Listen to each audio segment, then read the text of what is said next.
The book of Daniel reminds us that God is in control.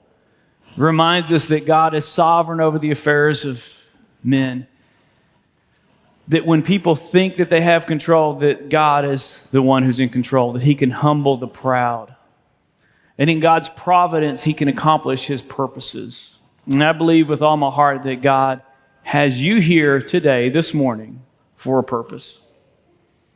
To hear this message from God's word in Daniel 5. Interesting thing about Daniel 5, there are a lot of references that everyday people use from Daniel chapter 5. Give you a couple examples. One of them, the handwriting on the wall, referring to impending disaster, right? That's something that people use today. If it was like, oh, I forgot my wife, I forgot our 20-year anniversary and I planned a hunting trip instead, then somebody might say, oh, the writing's on the wall for that one. The impending disaster is coming. Or your days are numbered. That's a phrase that people use as well. It's like, well, I forgot our anniversary gift, but I'll give her a hunting rifle instead. And someone might say, oh, your days are numbered if you do that as well. Another common phrase that we've used and you've heard over the years is his knees were knocking as it relates to fear. He was so afraid his knees were knocking. And if you actually forgot your spouse, your wife's 20-year anniversary and tried to give her a hunting rifle when she wanted jewelry, then your knees maybe should be knocking as well. These are common phrases, but these phrases like handwriting on the wall, your days are numbered, and you're so afraid your knees are knocking, all of this came from Daniel 5. And it's pretty common phrases even to this day. So let's bring us up to speed to prepare us for Daniel chapter 5. Last week we talked about Daniel chapter 4. Marquis Laughlin did a wonderful job at sharing Daniel 4 with us. Daniel chapter 5 is written very differently the book of Daniel is written differently from other books. In Daniel 4, we saw Nebuchadnezzar humbled. We heard his testimony of how he was a proud man who was humbled. Daniel's not written like 1st or 2nd Kings or Chronicles where it gives a chronological order or Jewish history. We mentioned before that it's written with two different audiences in mind. Chapter 1 and a part of chapter 2, and then chapters 8 through 12 is written in Hebrew. So if you look at that, you'll see that highlights the hope of the nation. It's written in that to that audience. I think we have a slide for that as well that shows that. So we know that it's written in Hebrew. Like if I find, for example, a letter here at the church written in Korea, I know that it's probably to our Korean pastor, Pastor Sung Soo, and not to me. I could learn from it, but the language it's written in implies who the audience it's written to.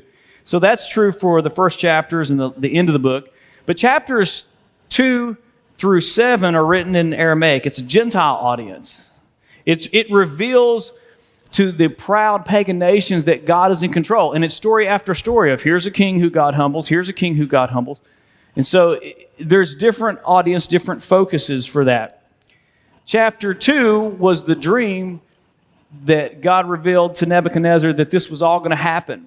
And this morning, what I want to do as we get to chapter 5 is I'm going to walk through the story of Daniel chapter 5, and I want to highlight or really contrast two main characters in the story. Belshazzar. Belshazzar and Belteshazzar. Belshazzar means Bel protect the king, and Belteshazzar means Bel protect the king. But Belshazzar was the name of the current king in Daniel chapter 5. Belteshazzar was the name of that Nebuchadnezzar gave Daniel. The word Daniel means God is judge. So it's interesting that Nebuchadnezzar gave Daniel this name, Belteshazzar. And then later on, there's another king who is named Belshazzar. Perhaps the king names the son after this Hebrew slave who had risen to prominence. But now Daniel 5 is going to talk about Belshazzar, but Daniel 4 talked about Nebuchadnezzar, and there's a lot of history that happened in between that Daniel doesn't highlight because, again, he's just showing how God humbles these proud pagan nations. So I do want to bring us up to speed a little bit on what's going to happen in between because it's not in here. So Jerusalem was destroyed in 605, and Nebuchadnezzar dies in 562. And then there's a whole history of other leaders that happen. His son rules for a season, but then he has a brother-in-law who kills him, an assassin. And there's a season where he has another ruler there who's only about 2 months. He's just a little kid. And then he's assassinated by Nabonidus. He is the current king and is also thought as the Nabonidus is the last king of Babylon. And for many years, that's what historians would think. But Nabonidus had a son whose name was Belshazzar, who co-reigned with his father. Now, the book of Daniel was one of the only historical documents that shared that, so many historical scholars, liberal scholars, historians would deny that there even was a Belshazzar, and it got a lot of criticism until the late 1800s and into the 1900s, where they discovered the Nabonidus cylinders, and you can actually find these. I think this one might be the one on display at the British Museum if you look at this. They refer to Nabonidus, and they're written in cuneiform or whatever that is, the old ancient whatever the text is. The people, well, I can't remember that. Yeah, that's why I'm not a historian or an intellectual in that sense. But there's 3 of these, and they talk about Nabonidus' son, Belshazzar.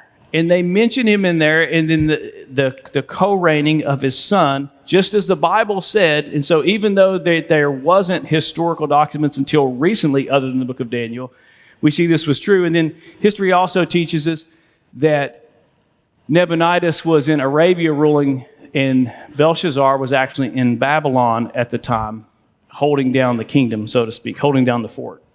So here in chapter 1 of Daniel, we had Daniel as a teenager. By the time you get to chapter 5, Daniel is older. It's like 66 years has passed. He's an older person. I don't want to call him an old man because the older I get, the less old man feels relevant. But let's look at chapter 5, starting at verse 1. Here are the two, and contrast these two characters. King Belshazzar made a great feast for 1,000 of his lords and drank wine in front of the 1,000. Belshazzar, when he tasted the wine, commanded that the vessels of gold and silver that Nebuchadnezzar, his father, had taken out of the temple in Jerusalem be brought, and that the king and his lords, his wives and his concubines, might drink from them. Remember Nebuchadnezzar in chapter 1, when he exiled the Jews to Babylon, that they took all the sacred, the vessels, the cups and stuff out of the temple and back to Babylon. And now this king is like, let's have a big party. And he's throwing a big party. And they're like, go get all those sacred cups that we took from Jerusalem, and let's drink wine out of them and just have a big party. So that's what they're doing here. Verse 3. They brought in the gold vessels that they had taken out of the temples of the house of God in Jerusalem. And the king and his lord and his wives and his concubines drank from them. They drank wine and praised the gods of gold and silver, bronze, iron, wood, and stone. And immediately the finger of a human hand appeared and wrote on the plaster on the wall of the king's palace, opposite the lampstand. And the king saw the hand as it wrote, and the king's color changed. And his thoughts alarmed him, and his limbs gave way, and his knees knocked together. So he's afraid. He's probably thinking, man, I've drank a little too much. He's not sure if this is real or if this isn't, but he is scared to death. Verse 7. So the king called loudly to bring in the enchanters, the Chaldeans, the astrologers. The king declared to the wise men of Babylon, whoever reads this writing and shows me its interpretation shall be clothed with purple and have a chain of gold around his neck and shall be the third ruler in the kingdom. Why the third ruler in the kingdom? Because his dad was the first ruler. He was number 2. And whoever could interpret this has the third spot. Verse 8. Then all the king's wise men came in, but they could not read the writing or make known to the king the interpretation. Then King Belshazzar was greatly alarmed, and his color changed, and his lords were perplexed. The queen, because of the words of the king of the lords, came into the banquet hall, and the queen declared, "O king, live forever. Let not your thoughts alarm you or your color change." Now notice this queen came into the banquet hall. I don't think this was his queen, because earlier, if you caught the earlier verses, it said that the queen or his wives and concubines were in the banquet hall already. They were drinking, they were living it up.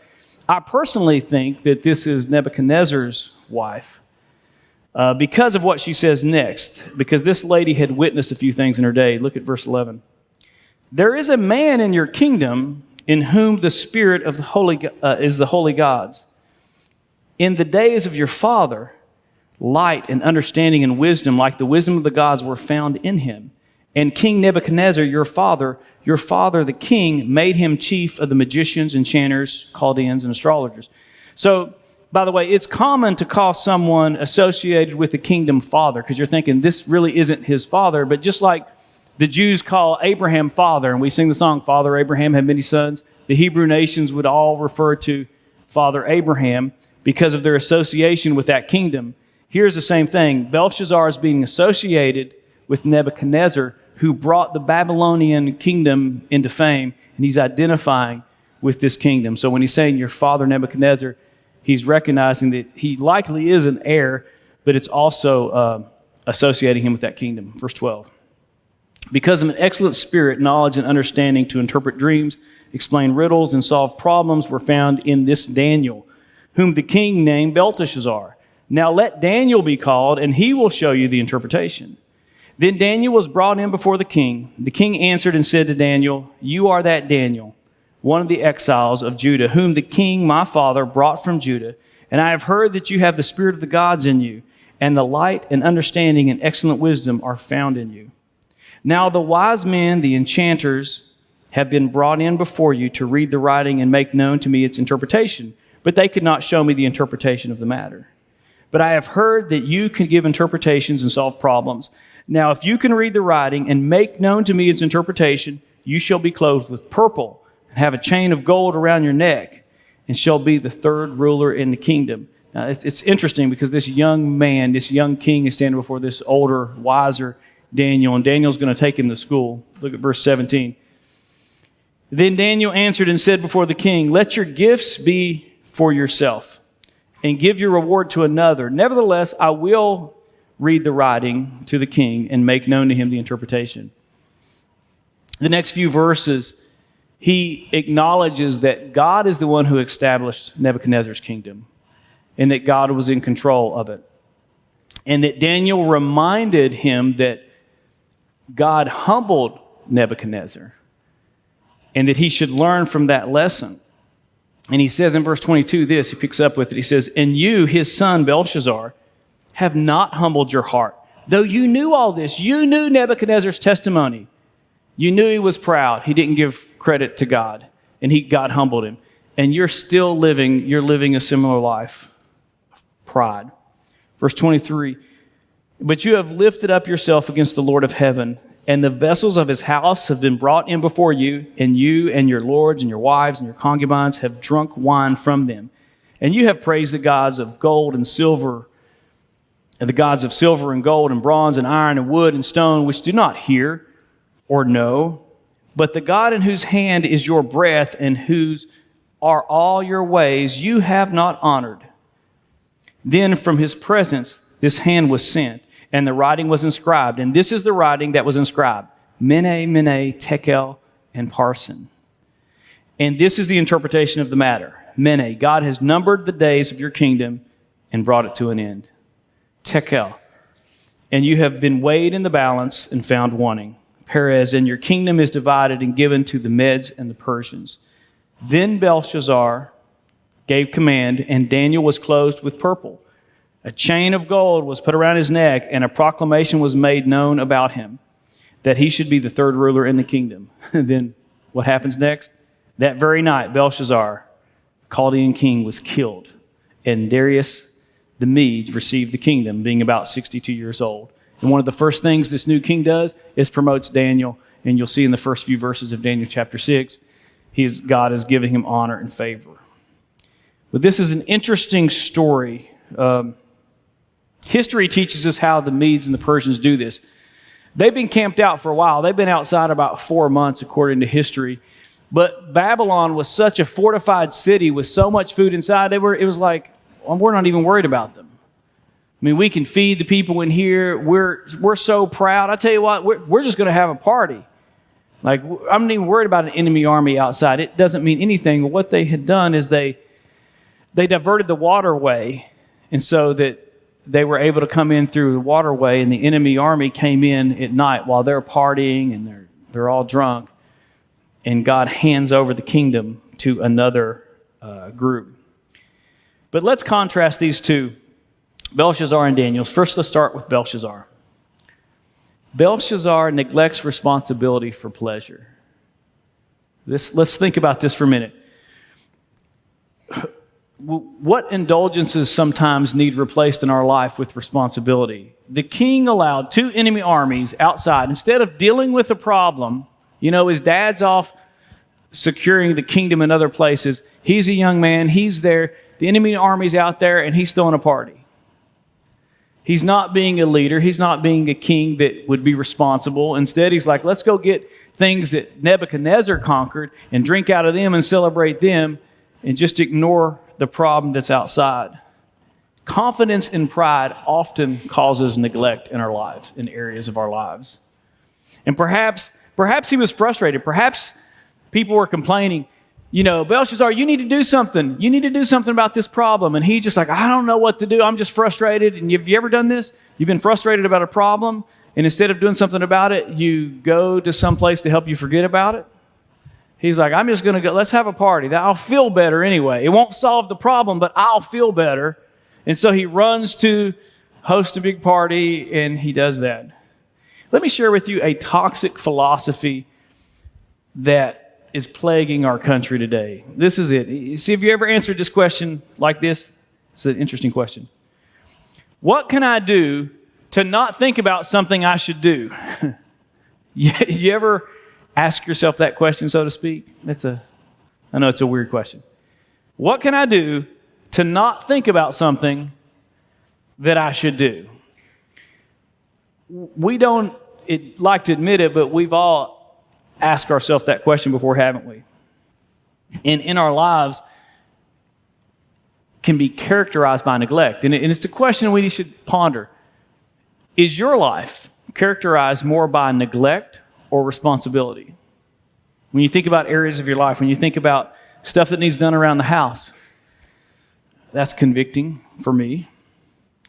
Relationships in your life that can be neglected. How about your relationship with God? Are you running towards God or running away from God in your life? Our intentions mixed with life on our terms can lead us to being, we can get irresponsible at times. So we need to be responsible. We need to think about the things that God has called us to do.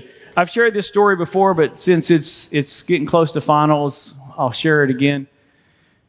My first year at WVU, Biology 101, if the biology teachers still talk about a kid who took the wrong final, that was me. Here's what I did. I thought it was smart. It was an 8 or 8:30 class, whatever. It was one of the early morning. First class is Biology 101. And I was tired. And it was a big class, like 150 people that didn't take attendance. And so I decided not to go to my class. The same professor taught the same class at 10:30. So I would skip my class, and I would show up at 10:30 and hear the lecture. I never got to know anybody. And so I don't know how they do finals now, but in 1996, when I had this final, it was a different day. They would schedule the final a different day of the week, finals week. And so I went in on a Thursday to take the final. Didn't see anybody I recognized. Why should I? I didn't go to my class, so I didn't know anybody in a class of 150 people. By the way, they didn't have a cell phone back then to call your friends to ask somebody. That wasn't around back in 96. And so I just started taking the final. And I needed to do well on this final. The class, I don't know what it is now, but it was three tests that determined your grades. And that was it. So I'm like taking this final. I'm like, this thing is hard. There's all these variables that I don't remember studying, and I'm doing it. And about halfway through, I don't know, 20, 30 minutes into the final, I'm like, I think this is the wrong final. So I walk up to the front to the TA. I said, I think I'm taking the wrong final. He said, what final are you supposed to be taking? I'm like, Biology 101. He laughed. This is Biology 15. And I'm like, oh. And then it was just, hey, everybody, guess what this kid's done? And told the whole class about it. I found out, I went to the department, and I'm like, I'm looking for Biology. I'm stressing. I'm thinking I'm missing my final. Well, I found out I wasn't missing my final. I had missed my final. It was on Tuesday. I was snowboarding on Tuesday. I had responsibility. Here's the bottom line. Thankfully, that teacher exhibited something called grace, unmerited favor that I did not deserve, and let me take the final Friday beside his desk as he gave another final. But it was irresponsibility across the board. Multiple examples of me being irresponsible. And in our own lives, we can totally neglect things. It's hard. You don't want to study. You don't want to do. We have responsibilities. This king, Belshazzar, completely neglected responsibility to do whatever felt good. He was irresponsible. Now let's contrast that with Daniel. Daniel models servanthood versus servility. Now I got this wording from, I took a spiritual gifts class a few years ago, and then we're teaching a class on Monday night, and we were talking about this past Monday. And so it reminded me of Daniel. It made me think of Daniel. Remember in the story where the king's like, Daniel, you got to interpret these. If you interpret this, I'll give you gifts. I'll give you fine clothes. You'll be the third ruler in the kingdom. Purple clothes, royalty, all these things. Now, the truth is, these gifts were not incentives for Daniel at all. He wasn't like, yes, I was wanting a new purple robe. Thank you. I was looking forward to that. Those weren't incentives for Daniel. Daniel's greatest incentive was to bring honor and glory to his Creator. And when we think about our service, what is our incentive behind the life that we live? I mean, Dirk alluded to this in his testimony. When you have a clarity about who God really is, you live different. It changes things. The Christianity, when it's just a religion you control, it's man-made, it's worthless. But when it's something that controls you, when it's a part of your identity of who you are. And for Daniel, he wanted to serve God. And so a couple of questions to think about. Do I serve out of love for God and others, or out of obligation? So when people serve, or you're volunteering in church, or you're doing something, is it, man, I'm here because I love God and I love others, or it's like, no, it's Sunday and I'm supposed to be here, so I'm here? Another question, am I motivated by what God sees or what others see? Jesus rebuked the Pharisees for this all the time, right? It's like, you're just doing that stuff, those disciplines, that fasting, that prayer, just so that people can look at you and say, way to go, look how godly, look how spiritual that is. And I'll be honest with you, there are times in my life where I would have thought I had the right attitude, that I was motivated to serve God. I'm an audience of one, but circumstances revealed that really wasn't true in my heart. I remember one time, Sunday night, working really hard to do a presentation on Sunday night, and there weren't many people who showed up. And all of a sudden, I'm like, oh, it just deflated me. And God was like, so was it about people being seen and noticed, or were you trying to use the gift that I've given you? And it was like, oh man, it revealed my heart. Circumstances will reveal our heart at times. And it's a good question for us to reflect on. Am I motivated by what God sees or what others see? Another question is, do I have an attitude of whatever it takes, or it's not my job?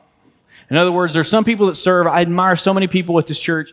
There's so many volunteers that work on a regular basis at our church that serve, whether it's the sound booth or whether it's cleaning up stuff around the church, and the trustees and the tailgates and the teachers this morning. And some of us can have the attitude, oh, I clock in, I'm done here. These are my only responsibilities. You step over trash in the hallway. I'm not doing anything that's not beyond what I'm supposed to do.